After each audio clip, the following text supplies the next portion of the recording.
Kamusta mga kaibigan? Welcome sa channel. Nag-trending na naman ulit si Samantha at Basic dahil sa mga kumakalat ngayon ng mga litrato at video sa social media. Ang video nga na ito ay isa sa mga nag-trending ngayon sa social media.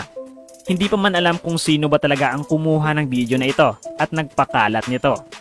Dahil nga sa mga litrato na ito at video, marami ang nagulat. Hindi lang ang mga solid fans ng Samjay, kundi pati mga pro player ng Mobile Legends.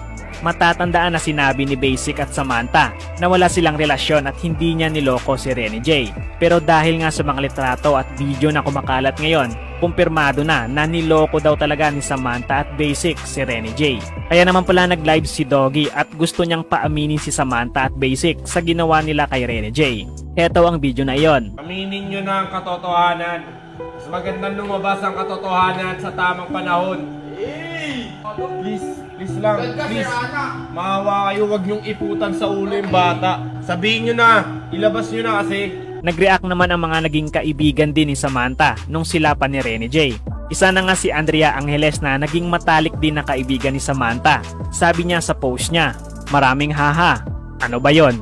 Disappointed but not surprised." Pati si Mika Salamangka ay nag-react na din sa issue ngayon ni Basic at Samantha. Ayon sa post niya, ang kalat mare. Welcome back to another episode of Disappointed but not surprised.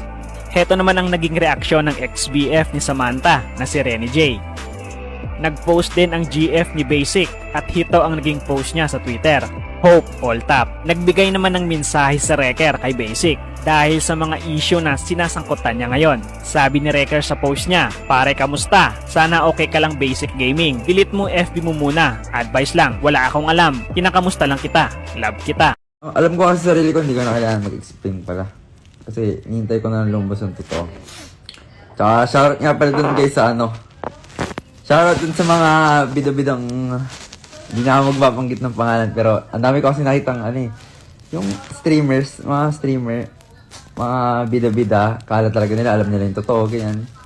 Yung iba, may sarili-sarili pang storya, nagpe-predict. Kala mo talaga mga lahat mga Sherlock Holmes Ewan ko ba guys? Sa mga gabi, di